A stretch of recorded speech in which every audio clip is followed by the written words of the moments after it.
Assalamualaikum warahmatullahi wabarakatuh. Perkenalkan, nama saya Irma Evaltiana dengan NIM 201105030017 dari kelas Akuntansi Syariah 1. Di sini saya akan menanggapi video dari Pak Dr. Abdul Wadud Nafis.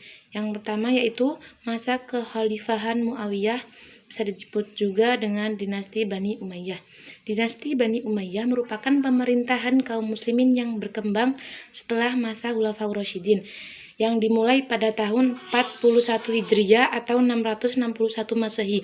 Keberhasilan Muawiyah mendirikan dinasti Umayyah bukan hanya kemenangan diplomasi dalam perang Siffin dan terbunuhnya Ali bin Abi Thalib, melainkan sejak semula Muawiyah memiliki basis rasional yang solid sebagai landasan pembangunan masa depan. Selain itu, ia mendapat dukungan yang kuat dari Suriah dan keluarga Bani Umayyah. Ia merupakan seorang administrator yang sangat bijaksana dalam menempatkan para pejabat-pejabatnya serta memiliki kemampuan yang menonjol sebagai negarawan sejati. Urutan Khalifah Muawiyah. Yang pertama yaitu dipimpin oleh Muawiyah I atau Muawiyah bin Abi Sufyan pada tahun 41 Hijriah atau 661 Masehi dan dilanjutkan oleh Yazid I Ibnu Muawiyah pada tahun 60 Hijriah atau 680 Masehi, yang selanjutnya digantikan oleh Marwan I Ibnu Hakam pada tahun 64 Hijriah atau 683 Masehi dan digantikan oleh Abdul Mali Ibnu Marwan pada tahun 65 Hijriah atau 685 Masehi, yang selanjutnya digantikan oleh Muawiyah II Ibnu Yazid pada tahun 66 Hijriah atau 686 Masehi dan digantikan dengan Al-Walid Ibnu Abdul Malik pada tahun 86 Hijriah atau 705 Masehi. Pada masa Al-Walid ini cukup lama berkuasa, yaitu selama 10 tahun, dan digantikan dengan Sulaiman Ibnu Abdul Malik pada tahun 96 Hijriah atau 715 Masehi dan digantikan oleh Umar Ibnu Abdul Aziz pada tahun 99 Hijriah atau 717 Masehi. Umar Ibnu Abdul Aziz ini yang paling terkenal dan dilanjutkan oleh Yazid II Ibnu Abdul Malik pada tahun 101 Hijriah atau 720 Masehi. Yazid II pada masa pimpinan ini prestasinya sangat besar sampai disebut Umar yang kedua dan digantikan oleh Hisham Ibnu Abdul Malik pada tahun 105 Hijriah atau 724 Masehi. Dan selanjutnya yaitu Al-Walid II Ibnu Yazid II pada tahun 125 Hijriah atau 743 Masehi dan digantikan oleh Ibrahim Ibnu Al-Walid II pada tahun 126 Hijriah atau 744 Masehi. Pada masa pimpinan ini, Ibrahim memimpin sangat cepat, yaitu hanya 1 tahun, dan digantikan oleh Marwan II Ibnu Muhammad pada tahun 127 Hijriah sampai 133 Hijriah atau 744 Masehi sampai 750 Masehi. Pola pemerintahan pada Bani Umayyah yang pertama yaitu perpindahan ibu kota yang awalnya dari Madinah dipindah ke Damaskus. Yang kedua yaitu perubahan sistem pemerintahan, demokrasi menuju sistem pemerintahan monarki hederistis atau kerajaan turun-temurun. Yang ketiga, khalifah yang terkenal fanatik keakrabannya. Dan yang terakhir yaitu kehidupan keluarga Muawiyah yang berkelimang harta dan terisolasi dari masyarakat. Organisasi pemerintah Bani Umayyah yang pertama yaitu An-Nizamus Siyasi, yaitu organisasi politik. Yang kedua An-Nizamul Idari atau organisasi tata usaha negara. Yang ketiga An-Nizamul Harbi, yaitu organisasi pertahanan. Yang keempat An-Nizamul Mal, organisasi keuangan atau kalau sekarang itu disebut Kementerian Keuangan.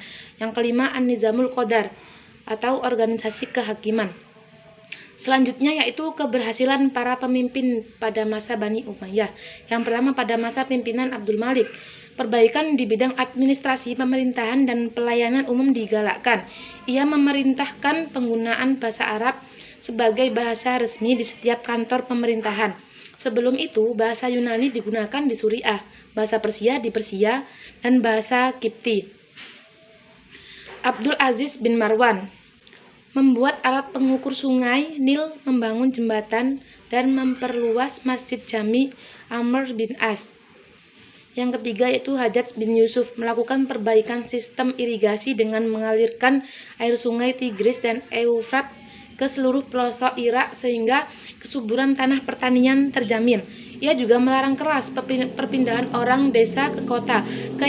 Kehidupan ekonomis pun dibangun dengan memperbaiki sistem keuangan, alat timbangan, takaran, dan ukuran. Yang keempat, Al-Walid. Kesejahteraan rakyat mendapat perhatian besar di pimpinan ini. Ia mengumpulkan anak yatim supaya bisa berkembang menjadi anak yang cerdas, pintar, dan baik, memberi jaminan hidup, dan menyediakan guru untuk mengajar mereka. Bagi orang yang cacat, ia menyediakan pelayanan khusus yang diberi gaji. Orang buta diberikan penuntun, dan bagi orang yang lumpuh disediakan perawat. Ia juga mendirikan bangunan khusus untuk orang kusta agar mereka dirawat sesuai dengan persyaratan kesehatan. Yang terakhir yaitu pada pimpinan Umar bin Abdul Aziz. Pada masa ini yaitu masa keemasan Bani Umayyah, melakukan pembersihan di kalangan keluarga Bani Umayyah. Tanah-tanah atau harta lain yang pernah diberikan kepada orang tertentu dimasukkannya ke dalam Baitul Mal, melakukan pemecatan terhadap pejabat yang sewenang-wenang. Pajak yang dipungut dari orang Nasrani dikurangi. Jizyah atau pajak yang masih dipungut dari orang yang telah masuk Islam di antara mereka dihentikan.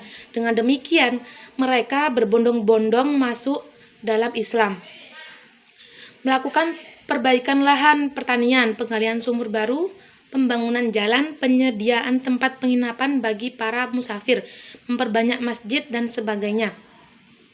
Orang sakit mendapat bantuan dari pemerintah. Dinas pos yang sudah dibangun sejak masa Khalifah Muawiyah juga diperbaiki agar tidak hanya melayani pengiriman surat resmi para gubernur dan pegawai khalifah atau sebaliknya, tetapi juga melayani pengiriman surat rakyat, yaitu lebih mengedepankan dialog daripada peperangan. Dengan pelajaran ini bisa dipahami bahwa peradaban yang dibangun Bani Umayyah cukup besar dan cukup membawa pengaruh yang baik, yaitu yang paling menonjol itu perluasan wilayah, yang kedua perbaikan dalam pemerintahan, dan yang ketiga pengembangan ilmu pengetahuan dan cara menghadapi non-muslim agar diperlakukan dengan baik.